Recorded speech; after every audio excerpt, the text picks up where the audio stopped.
1996년 1월 20일 브라질 동부에 위치한 작은 도시 바르지냐. 자매였던 릴리아니와 시우바는 친구인 샤비에르와 함께 집으로 향하고 있었습니다. 세 소녀들은 평소 이용하던 길을 벗어나 공터를 가로지르는 지름길을 통해 집으로 돌아갈 생각이었죠. 공터를 걷던 소녀들은 수풀에 무언가 웅크려 있는 것을 발견합니다. 멀리서 보기에는 비쩍 마른 사람처럼 보였다고 하는데요. 가까이 다가간 그들은 그곳에서 엄청난 악취가 풍기고 있다는 것을 깨닫습니다. 또한 그것은 사람이 아닌 이전에 결코 본 적이 없는 이상한 생명체였죠. 우리들은 가까이서 그것을 보자마자 이것이 사람도 동물도 아니라고 확신했다. 섬뜩한 악취가 진동을 해서 다리가 휘청거릴 정도였다. 그의 생명체는 약 160cm 정도의 키에 큰 머리, V자 모양으로 갈라진 발, 커다랗고 붉은 눈을 가지고 있었습니다. 머리에는 용도를 알 수 없는 세 개의 돌기까지 있었다고 하는데요. 또한 그것은 왠지 모르게 불안정한 상태였고 어딘가 아파 보이는 모습이었다고 하죠.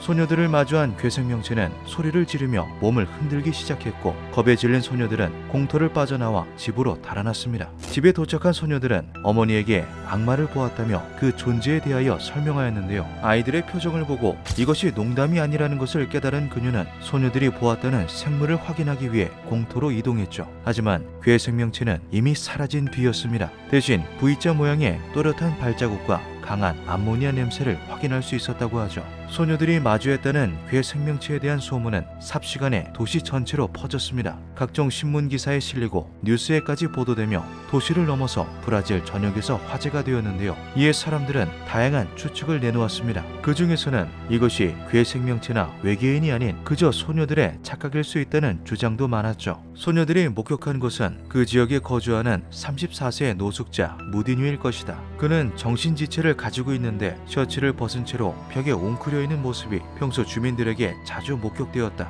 바르지냐에는 야생 원숭이가 자주 출몰한다. 소녀들은 아마 커다란 야생 원숭이를 보고 외계인이라고 착각했을 것이다. 반론을 제기하는 이들은 어린 소녀들이 무언가 잘못 보고 착각했을 뿐이라며 대중에서 보도하는 외계인 조우설을 일축하였습니다. 하지만 당시 바르지냐 인근에서 실제로 UFO를 목격하였다는 신고가 다수 접수되었다는 사실이 알려지며 해당 사건은 바르지냐 외계인 조우라는 타이틀을 달고 더욱 화제가 되었죠. 이 중 가장 신빙성 높은 목격담으로는 바르지냐 외곽에서 농장을 운영하던 오라리나 부부의 목격담을 예로 들 수 있는데요. 소녀들이 괴 생명체를 목격한 날로부터 정확히 일주일 전인 1월 13일 새벽, 오라리나 부부는 가축들이 시끄럽게 우는 소리를 듣고 집 앞 목초지로 나갔습니다. 가축들은 무언가를 피하는 것처럼 빙 둘러 퍼져 있었는데요. 부부는 이윽고 목초지 한복판에서 이상한 물체를 목격합니다. 그것은 미니버스 정도의 크기를 가진 잠수함과 비슷한 형태의 회색 비행 물체였는데요. 부부의 시선을 눈치챈 것인지 물체는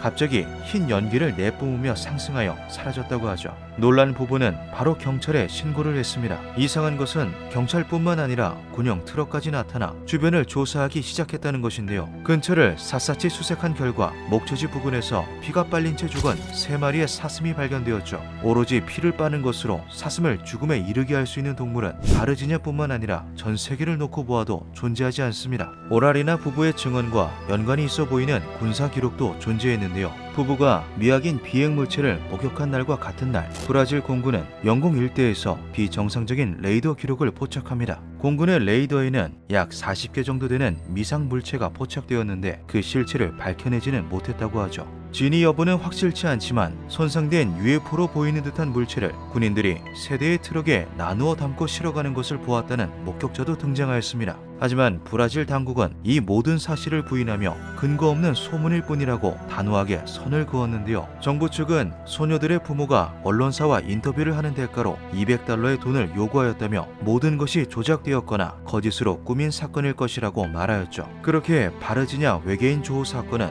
해프닝으로 끝나는 듯 했습니다. 그렇게 한 달 정도의 시간이 흐르고 1996년 2월 15일 바르지냐 인근 병원에서 한 남자가 사망합니다. 그의 이름은 마르코 세레지로 23살의 군인이었는데요. 병원에서는 원인을 알 수 없는 세균 감염으로 인해 마르코가 사망하였다고 발표했으나 유족들의 주장은 달랐습니다. 마르코의 유족들은 그가 외계인 때문에 목숨을 잃은 것이라 말했는데요. 유족은 마르코가 생전에 했던 작전 중 UFO로 보이는 물체를 수송했다라는 말을 근거로 그가 바르지냐 외계인 관련 작전에 투입되었으며 외계인과 접촉을 한 탓에 정체불명의 바이러스에 감염되어 사망한 것이라 주장했습니다. 마르코의 아내였던 발레리아 체레즈는 병원 측에 요구한 남편의 사망 진단서 발급이 계속 거부되었던 점, 생전 감기 한번 걸리지 않았을 정도로 건강한 사람이었다는 점 등의 의문점을 제시하기도 하였죠. 발레리아는 언론사와의 인터뷰 중 이러한 말을 남기기도 했습니다. 마르코는 외계인 사건에 대한 이야기가 나올 때마다 극도로 불안해하며 다급하게 화제를 바꾸었다. 그가 죽고 난 이후에는 평소 가깝게 지냈던 남편의 동료들이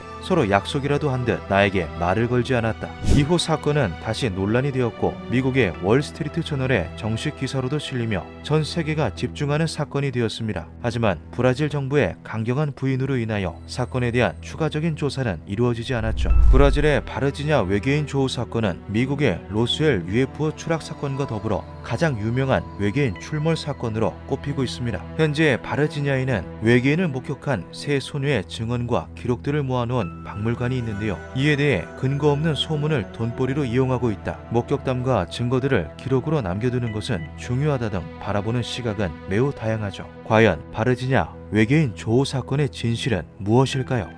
기묘한 밤이었습니다.